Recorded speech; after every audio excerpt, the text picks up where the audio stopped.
Look 22 অধ্যায় 19 কেউ একজনে জোরে জোরে পড়ো। তারপর তিনি রুটি নিয়ে ধন্যবাদ দেওয়ার পর সেগুলি টুকরো টুকরো করে তাদের দিয়ে বললেন, এই হলো আমার দেহ যা তোমাদের দেওয়া হলো, আমার স্মরণে এরূপ করো। খাওয়া হয়ে গেলে সেইভাবে তিনি পানপাত্রটি নিয়ে বললেন, এই পানপাত্র তোমাদের জন্য নিঃশেষে ঢেলে দেওয়া হলো, এ হলো আমার রক্তের প্রতিষ্ঠিত নতুন সম্পদের প্রতীক, নতুন নিয়ম। এ হলো আমার রক্তের মুদ্রাঙ্কিত নতুন নিয়ম। হালেলুয়া। অর্থাৎ প্রভু যিশু এই অনুষ্ঠান কখন পালন করেছিলেন? কখন পালন করেছিলেন? শত্রু হস্তে সমর্পিত হওয়ার রাতের বেলা। অর্থাৎ তিনি ধরা পড়বেন, শত্রুর হাতে তিনি চলে যাবেন, তাকে মারবে, তাকে ধরবে, তাকে হত্যা করবে। তার কয়েক মুহূর্তে আগে প্রভু যীশু খ্রিস্ট তার শিষ্যদেরকে নিয়ে এই ভোজ তিনি আয়োজন করেছিলেন। তিনি রুটিকে নিয়ে বললেন, এ আমার শরীর তোমাদের জন্য দেয়া হলো, এবং আঙুরের রসকে নিয়ে তিনি বললেন, এ আমার রক্ত মনে করে তোমরা পান করবে, এবং যতবার তোমরা এটা পান করবে আমাকে স্মরণ করতে তোমরা এটা পালন করবে। হালেলুয়া। এই জন্য আমরা কেবল একটা নিয়ম খেতে হয় বলে আমরা এটা খাই না। এটা আমাদেরকে যে নিতে হবে, না নিলে আমি সুস্থ হব না, আর নিয়ে নিলে আমি সুস্থ হয়ে যাব, আমি পাপ করে আসব, আর এটা খেয়ে নিলে আমি পবিত্র হয়ে যাব, এর সঙ্গে এটা কোনো কানেকশন নেই, কোনো লেনাদেনা নেই। কারণ এইটা হচ্ছে প্রভু আমাদেরকে তাকে স্মরণ করবার জন্য তিনি দিলেন। তিনি এইটা দিলেন যেন আমাদের সঙ্গে তার একটা নতুন সম্পর্ক তৈরি হয়। তিনি কেন দিলেন দেখুন, আমার সঙ্গে যোহন বার করুন, যোহন 6 অধ্যায় 53। যিশু তাদের বললেন, তোমাদের সত্যি বলছি, তোমরা যদি মানবপুত্রের মাংস না খাও, তার রক্ত পান না করো, তাহলে তোমাদের মধ্যে জীবন নেই। তাহলে তোমাদের মধ্যে জীবন নেই। প্রভু যীশু খ্রিস্ট বললেন, সত্য সত্য আমি তোমাদেরকে বলছি, তোমরা যদি মনুষ্যপুত্রের মাংস ভোজন ও তাহার রক্ত পান করো, তোমাদেরকে কোনো জীবন নেই। তোমরা বাঁচবে না, তোমরা অনন্ত জীবনে প্রবেশ করতে পারবে না যদি তোমরা তার রক্ত আর তোমরা যদি তার মাংসকে তোমরা যদি ভোজন না করো। আজকে কেউ কেউ তো বাপ্তিস্মই মানে জানে না। আজকে কেউ কেউ প্রভু ভোজ মানে তো দূরের কথা, তারা কেমন করে বাপ্তিস্ম নিতে হয়, কেমন করে পবিত্র আত্মায় চলতে হয় জানেই না মানুষ। শুধু যিশুর নাম করে করে করে করে করে তাদের জীবন চলে যাচ্ছে। কিন্তু এখানে বলছে তোমরা যিশু যিশু বললে স্বর্গে চলে যাবে না, কেউ যাবে না। প্রভু বলছে তোমরা যদি আমার মাংস আর রক্ত যদি ভোজন পান না করো, তোমাদের মধ্যে জীবন নেই। তাহলে কেন আমি যিশু যিশু করছি? কেন আমি যিশু যিশু করছি? আমার যিশু যিশু করার উদ্দেশ্য কি? আমার যিশুকে আঁকড়ে ধরার, প্রতিটা দিন প্রার্থনা করার মানে কি? উদ্দেশ্য কি? স্বর্গরাজ্যের অধিকারী স্বর্গে প্রবেশ করবার জন্যই একটাই লক্ষ্য, একটাই উদ্দেশ্য, যিশু যিশু করা। কারণ যিশু বলছে আমি স্বর্গ থেকে এসেছি, আমি আবার স্বর্গে আমি যাব, আমি তোমাদেরকে আবার নিয়ে যেতে পারবো, সেই ক্ষমতা আমার কাছে আছে। এবং যেহেতু আমি জীবিত, তোমাদেরকেও আমি জীবিত করতে পারবো। সেই জন্যই তো আমরা যিশুর কাছে আসি, না খাবার জন্য? খাবার জন্য যিশুর কাছে আসি? আমরা বেড়াতে আসি, এখানে মেকআপ করতে আসি? তাহলে যিশুরকে এই যে মেদিনীপুর থেকে আমাদের এখানে আসার উদ্দেশ্য কি? খাবার জন্য? হ্যাঁ, কিসের জন্য? যিশুকে জানার জন্য, পরিত্রাণ পাওয়ার জন্য। হালেলুয়া। তাহলে সেই যিশুর কাছে এসে যদি আমি একটা কথা জানি, ঘুম ভাং যিশুকে যদি ডাকি, আবল তাবল যিশুকে ডাকি, মন গড়া যিশুকে ডাকি, কি লাভ? কি লাভ? স্বর্গরাজ্যে কাদের মতো মানুষেরা আগে আগে যায়? স্বর্গরাজ্যের বিবাহ ভোজে, প্রভু যিশুর বিবাহ ভোজে কাদেরকে তিনি আমন্ত্রিত করেছেন? ধার্মিকদের। সেটা ঠিক কথায়, কিন্তু কাদের মতো মানুষদের? আমাদের মতন মানুষ। আমাদের মতো বোবা, কালা, খোঁড়া। আমরা খোঁড়া তো? হ্যাঁ, আমরা এখানে কালা আছি তো কেউ কেউ? খুব ভালো লোক আমরা আছি, বেশ পকেটে মানি ব্যাগটা ফুলে আছে, সেরকম মানুষ আমরা আছি এখানে কেউ? স্বর্গরাজ্যে কারা আগে আগে যাবে জানেন? যারা আমাদের মতো টোংরা, যারা আমাদের মতো কালা, কানা, খোঁড়া। কারণ প্রভু বলছে যে তোমরা সবাইকার কাছে যাও, অলিতে গলিতে, কানা, খোঁড়া, বোবা, কালা, খঞ্জ, মঞ্জ, ডঞ্জ, ঠঞ্জ যা আছে সবাইকে তোমরা বলো, একজনাও যেন বাদ না পায় আমার বিবাহ ভোজে, আমার স্বর্গরাজ্যের একটা সিটও যেন খালি না থাকে। সবাই যেন, ওরা আসবে না তো কি আছে, ওদেরকে নিমন্ত্রণ করেছো, না এলে কি আছে, ফেলে দাও ওদেরকে। কে আমি ওদের জন্য পিত্তেস বলে না, পিত্তেস করে বসে আছি নাকি? আমি ওদের জন্য প্রত্যাশা করে বসে আছি যে ওরা আসবে না? হায় হায় হায় হায়, তুমি আসবে না মিল মালিকের লোক, এই চাকরিজীবী লোক তোমরা আসবে না, এই উঁচু শ্রেণীর বামুনদের লোক তোমরা আসবে না, তাহলে আমরা আর কি করব প্রভু? কান্নায় ভেঙে পড়ছে। তার কেবল আত্মা দরকার, তার কেবল আত্মা দরকার। সেটা ধনী বা গরিব, কালো বা ফর্সা আত্মা নয়, তার কাছে মানুষের আত্মা দরকার, যেন যেরকম আত্মা হোক স্বর্গরাজ্যটাকে ভর্তি করা নিয়ে। হালেলুয়া। আমরা সেই গল্পটা জানি তো, একটা ধনী আর একটা গরিব, একজনা উচ্চ শ্রেণী আর একজনা লাসার, তাই তো? কে স্বর্গে গেল? লাসার গেল। তাহলে প্রভু বলেছিল এই ভিখারি, এই কুকুরে গা চেটে দেয়, গায়ে ঘায়ে গলা, এই পক্সে ভর্তি, এই নিচু জাত, এই নাম গোত্রহীন, এই তোমার গোত্র কি? স্বর্গে যাওয়ার আগে গোত্র চেক হয়? টাইটেল চেক হবে? কি চেক হবে? তোমার হৃদয়ে কতটা ধার্মিকতা আছে, তোমার ভিতরে কতটা পবিত্রতা আছে, তুমি কতটা যিশুর আদেশ পালন করেছো, সেটা তোমাকে স্ক্যান হবে। স্ক্যানারে যদি তুমি ধার্মিক প্রতিপন্ন হও যে ইউ আর পাস, তুমি you can enter to the heaven. Hallelujah. তাহলে প্রভুর দেহের মর্ম বোঝার জন্যই আজকে আমাদের এখানে আসা। খুব পরিস্থিতি ভালো এখানে, হ্যাঁ দারুণ তো মনে হচ্ছে, আমরা জোশে বলছি, কিন্তু গরমটা আমরা তো মানে খুব যে ঠান্ডা ঘর, শান্তিপূর্ণ জায়গা সেরকম তো নয়, মানে গরম, আমরা বুঝতে পারছি শান্তি, আমি জানি শান্তি, কিন্তু পরিস্থিতিটা কেমন? গরম। যদি এটা নামিয়ে দিই আমরা হাঁচড় ফাঁচড় করবো গরমে, তাই তো? কিন্তু তাও কেন আমরা বসে আছি বোবার মতো, খ্যাপার মতো? কি কার কথা শুনছি? একটা কোচিং পাড়া ছেলে গাল টিপলে দুধ বেরোয়, অনেকজন বলে গাল টিপলে দুধ বেরোয়, কিছু জানে না, তার কথা আমরা হাঁ করে শুনছি। কিন্তু প্রভু বলছে যে তোমরা আমার কথা শোনো, তোমরা আমার কথা পালন করো, তোমরা জীবন পাবে। তোমাদের কোথাও যেতে হবে না, তোমাদের অমুক পাহাড়ে যেতে হবে না, তোমাদের এতগুলো সিঁড়ি টপকাতে হবে না, তুমি ঘরে বসে আমার আদেশ পালন করো, তুমি ঘরে বসে আমার শিক্ষা পালন করো, তুমি স্বর্গে চলে যাবে।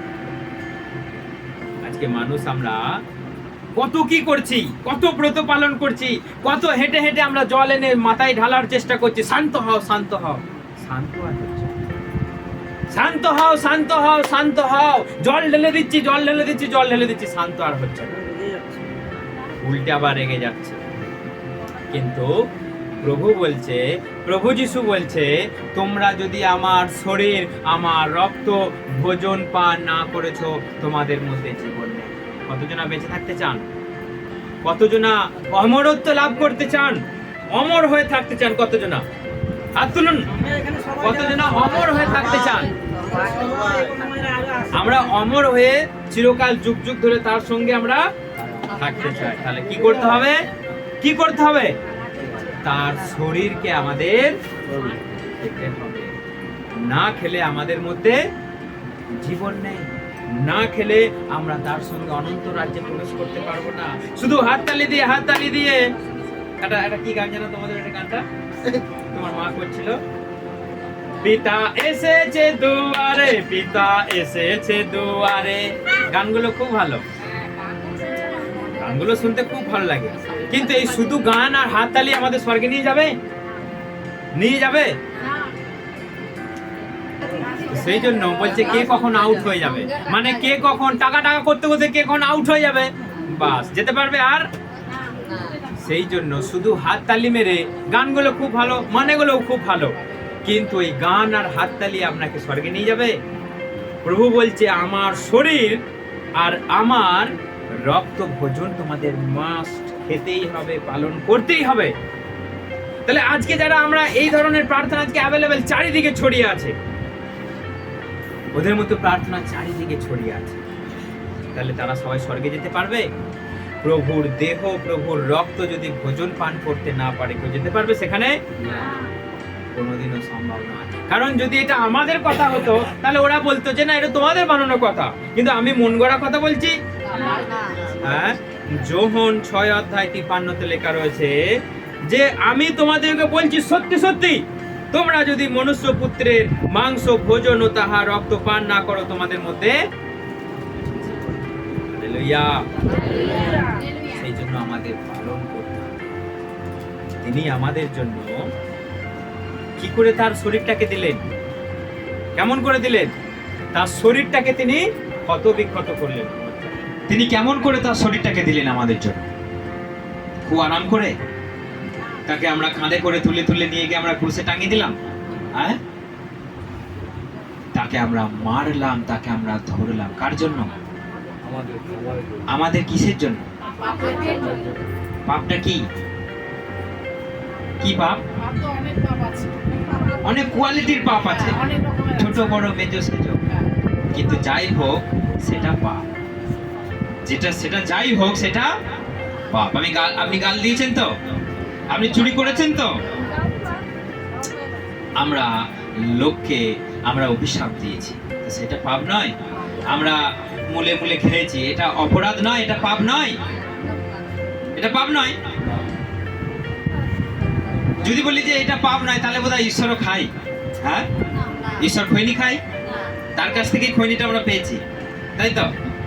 বান্ডিল বান্ডিল উপর থেকে ছুড়ে দেয়, ক্যাজলু পেনি নাও, আজকে খেয়ে নাও, আমরা খাই সেরকম। আপনি জানেন শুয়োরে খৈনি খায় না, জানেন? জানেন কেউ এটা? শুয়োরেও কোনোদিনও খৈনি খায় না। আপনি তার সামনে ফেলে দিন, শুয়োরে খাবে না। কি খায় সেটা? তাহলে শুয়োরের যে নোংরা প্রাণী পশু আর কেউ আছে? হ্যাঁ, তাকে আপনি যতই 1000 বার চান করান, সে কোথায় যাবে? সে ড্রেনেই যাবে। সেই নোংরা প্রাণীও খৈনি খায় না। সে কচু খাবে ঠিক কথা, সে হুটকে মাটি হুটকে সে খাবে ঠিক কথা, কিন্তু খৈনি ফেলে দিন সে খায় না। কিন্তু খৈনিকে খায় মানুষ, মূলে গুষ্টি চটকে পাকিয়ে একদম তালি দিয়ে, খাওয়ার আগেই তালি, এত আনন্দ, খাওয়ার আগেই উড়িয়ে তালি মেরে ভরে নিল। সেটা শুয়োরেও খায় না, মানুষে খাচ্ছে এটা। তাহলে চিন্তা করুন আমরা কত অধঃপতনে নেমে গেছি। সেই জন্যই তিনি স্বর্গ ছেড়ে এলেন যে তোমরা আমার কাছে এসো, তোমরা জীবনকে পরিবর্তন করো, তোমরা আমার কাছে এসো, তোমরা এই সব মন্দ জিনিসকে ছুঁড়ে ফেলে দাও, দিয়ে মানুষের মতো মানুষ হও। যিনি প্রথম আদম হাওয়াকে সৃষ্টি করেছিলেন, তাদের কাছে কোনো নেশা ছিল? তাদের কাছে কোনো খৈনি ছিল? বিড়ি মদ সিগারেট ছিল? তাদের কাছে এসব ছিল না। ঈশ্বর তাদেরকে বলে দেয়নি যে তোমরা এই সারাদিন ঘুরে বেড়াবে, তোমরা একটু করে বিড়ি খাও, নাও আমি মূল্যে দিচ্ছি, তোমরা খাও, বলেছিল? তাহলে আজকে আমরা এই জগতে এগুলো কোথা থেকে পেলাম? সব শয়তানের কাছ থেকে প্ররোচনা পেয়ে উৎসাহিত হয়ে আজকে আমরা নানা নেশায় আমরা নেশাগ্রস্ত হয়ে গেছি। সেই জন্য ঈশ্বর থেকে আমরা আজকে বিচ্ছিন্ন হয়ে গেছি, এবং সেই জন্য যখন আমরা ঈশ্বর থেকে বিচ্ছিন্ন হয়ে গেছি, দূরে চলে গেছি, ঈশ্বর আবার আমাদের বাড়িতে এলেন, আবার আমাদের রাজ্যে এলেন, আমাদেরকে জীবন দিলেন, আমাদেরকে নতুন করে তিনি আমাদেরকে বললেন তোমরা আমার কাছে এসো, তোমরা জীবন পাবে। তার রক্ত ঝরালেন, তার শরীরকে ক্ষত বিক্ষত করলেন। এটা কোনো শুয়োরের জন্য নয়, কোনো পশু পাখির জন্য নয়, এটা মানুষের জন্য। হালেলুয়া, এটা মানুষের জন্য। সেই জন্য সেই মানুষ আজকে ঈশ্বর থেকে দূরে চলে গেছে। আমরা তাকে বিশ্বাস করলেও আমরা তাকে মানি না। আমরা কেউ বলি এগুলো দরকার নেই, কেউ বলছে এগুলো না করলেও স্বর্গে চলে যাবে। স্বর্গে বোধহয় আমাদের সুপারভাইজার বসে আছে, হ্যাঁ, তাকে রেকমেন্ডেশন করবে যে না এই লোকটা না ঠিক আছে, এই একটু খেত বা চাপে পড়ে খেত, ও অনেক টেনশন তো ওই জন্য খেতে, প্রভু ওকে নিয়ে নাও। বলার আছে আপনার জন্য কেউ কেউ সুপারিশ করবার আছে সেখানে? আপনি যাবেন, স্ক্যানারে স্ক্যান হবেন। দেখেছেন তো আপনি হাওড়া স্টেশনে গেলে ব্যাগগুলোকে একটা জায়গায় ভরে দিতে হয়, ওপার দিয়ে চলে যায়, দেখেছেন কেউ? যদি বড় বড় স্টেশনে আমরা যাই, ব্যাগটাকে এই মাথায় ভরে দিলাম, একটা ভেতর দিয়ে গিয়ে স্ক্যান হয়ে ওই মাথায় বেরিয়ে গেল। যদি সেখানে কিছু 2 নম্বরের জিনিস থেকে ধরা পড়ে যায়, তাহলে ব্যাগ যখন স্ক্যান হচ্ছে, আপনি প্লেনে চাপার জন্য আপনার মাথার চুল থেকে পায়ের নখ পর্যন্ত স্ক্যান হচ্ছে, স্বর্গে গেলে সবাইকে কি দলে দলে ভরে নেবে? সেখানে স্ক্যান হবে না? হ্যাঁ, নিশ্চয়ই হবে। তাহলে আপনার মধ্যে যদি তার শরীর, তার রক্ত যদি না থাকে, আপনি ভাবছেন চলে যাবেন ইজিলি, আরামসে চলে যাবেন সেখানে? কোনো মতেই যাবেন। তাহলে আমাদের উদ্দেশ্য, আমাদের লক্ষ্য যে স্বর্গে যাব। যদি স্বর্গেই যদি যেতে না পারি, এখানে এসে কি লাভ এত টাকা খরচা করে? যদি স্বর্গেই যদি যেতে না পারি, এই গরম সহ্য করে বসে থেকে কি লাভ? এই দূর থেকে এসে কি লাভ? আবার এই রোদে রোদে যাওয়া কি লাভ? কোনো লাভ আছে? এটা কি সময় কাটানো আসার, সময় কাটানোর জন্য আসা? সেই জন্য আমাদের হৃদয়ে অনুসন্ধান করতে হবে ধার্মিকতা আছে। যদি ধার্মিকতা, যিশুর আদেশ যদি আমাদের মধ্যে না থাকে, তাহলে আমাদের এখানে এসে কোনো, অন্য জায়গায় গিয়ে আপনি যান, হাততালি দিয়ে গান করবেন, মজা করবেন, সে ঠিক আছে, সময় কাটানো যাবে, সব ঠিক আছে, কিন্তু এখানে এসে কোনো লাভ। কারণ আমরা যেটা বলি সোজাসুজি ক্লিয়ার। কারণ যদি যিশুর আদেশ আমার ভেতরে যদি না থাকে, যিশু যিশু বলে লাভ নেই। বাইবেল বলছে অনেক জন মনোনীত, স্বর্গে যাবে কজনা? এই কটা। যদি এতগুলো মনোনীত থাকে, স্বর্গে যাবে কতগুলো? এই কটা, 2-4টে। তার মধ্যে কি আমরা আছি এখানে? যে 2-4টে অনেকের সে ভিড়ের মধ্যে আমরা আছি। যদি ভিড়ের মধ্যে হারিয়ে যান, তাহলে আপনি গেলেন। সেই জন্য সে ভিড় থেকে বেরিয়ে আসো। সবাই যা করছে আপনি তাই করবেন, তার কোনো মানে না। সবাই এক পথে গেলে আমি এই পথে যাব। সবাই যদি ভিড়ের মধ্যে যায়, আপনি একা একা যান, তবে পরিত্রাণ পাবেন। তা নাহলে ভিড়ের মাঝখানে ঢুকে গেলে আপনি পরিত্রাণ পাবেন না, আপনিও হারিয়ে যাবেন। সবাই যেখানে যাচ্ছে আপনিও সেখানে চলে যাবেন। তো সেই জন্য এই প্রভু ভোজ আমাদেরকে পালন করতে হবে, যেন আমরা তার শরীরকে, যেন আমরা তার রক্তকে আমরা যেন চিনতে পারি, যেন আমরা বুঝতে পারি যে কেন আজকে আমরা বেঁচে আছি। কেন বেঁচে আছি? এটা তার দয়া। আজকে আমরা ভাবছি আমি বেশ আছি, ভালো আছি, হাটটা গোট্টা বেশ নাদুস নুদুস আছি। কার দয়া এটা? মানুষ নিজে নিজে পারে? ঈশ্বর যদি নিঃশ্বাস প্রশ্বাসটা কেড়ে নেয়, আর চালাতে পারবে তার শরীরের ভিতরে? হ্যাঁ, সেই জন্য আমাদের কাছে এখনো নিঃশ্বাস প্রশ্বাস আছে, মানে তার নাম ধরে ডাকা আমাদের দরকার। টুক করে যদি ঈশ্বর কেড়ে নেয়, আজকে বেঁচে আছি, কালকে থাকবো, তার কিছু মানে আছে? কালকে থাকবো না মানে আছে কিছু? সেই জন্য আজকে যখন বেঁচে আছি, আজকেই তার কথা আমাদেরকে শুনতে হবে, আজকেই আমাদের তার আদেশ পাবে। লাস্ট একটা বাক্য বলে আমরা শেষ করব, যে যদি আমরা এটা অযোগ্য রূপে গ্রহণ করি, 1 করিন্থীয় 11 অধ্যায় আমরা বার করি। 1 করিন্থীয় 11 অধ্যায় 28 থেকে, কেউ যেন জোরে জোরে পড়ো। সেইজন এই রুটি গ্রহণ ও পানপত্র থেকে পান করার আগে প্রত্যেক ব্যক্তি আত্মপরীক্ষা করুন। কারণ যে এই রুটি আহার করবে, এই পান পাত্র থেকে পান করবে, সে যদি প্রভুর দেহের মর্ম না জানে, তাহলে সে নিজের শাস্তি নিজে ডেকে আনে। অর্থাৎ আমরা যদি এটা ভেবে চিন্তে বিচার বিবেচনা করে যদি আমরা না খাই, তাহলে নিজের শাস্তি নিজেই ডেকে নিয়ে আসছি। আমি নিজের বিচার আমি নিজেই করছি। সেই জন্য আমাদেরকে এটা খাবার আগে 7 বার ভাবতে হবে। আমাদেরকে ভেবে চিনতে, তবেই আমাদেরকে তার শরীর, তার রুটি আমাদেরকে ভোজন করতে হবে। যদি মনে করি যে আমি কোনো পাপ করছি, আমি কোনো অন্যায় করছি, আমি কোথাও ভুল কাজ করে এসেছি, তাহলে কিন্তু আমাদের সাবধান হওয়া দরকার। কারণ যদি বিচার বিবেচনা করে যদি না খায়, যদি খেতে হয় বলে খায়, যদি খেতে হয় বলে যদি আমি খেয়ে নিই, তাহলে কিন্তু নিজের শাস্তি আমি নিজেই ডেকে আনছি। সেই জন্য আমাদের খাবার আগে আমাদেরকে বুঝে নিতে হবে, আমাদেরকে প্রার্থনা করতে হবে, তবেই আমাদেরকে এই আদেশ, এই রুটি, এই শরীর আমাদেরকে ভোজন পান করতে হবে। হালেলুয়া। কতজনা বাপ্তিস্ম নিয়েছেন এখানে? সবাই আসুন আমরা উঠে দাঁড়াই। আমরা যতগুলো বাপ্তিস্ম নিয়েছি আমরা সবাই উঠে দাঁড়াই, আমরা 1 মিনিট প্রার্থনা করি, বাকিরা সবাই বসে থাকুন।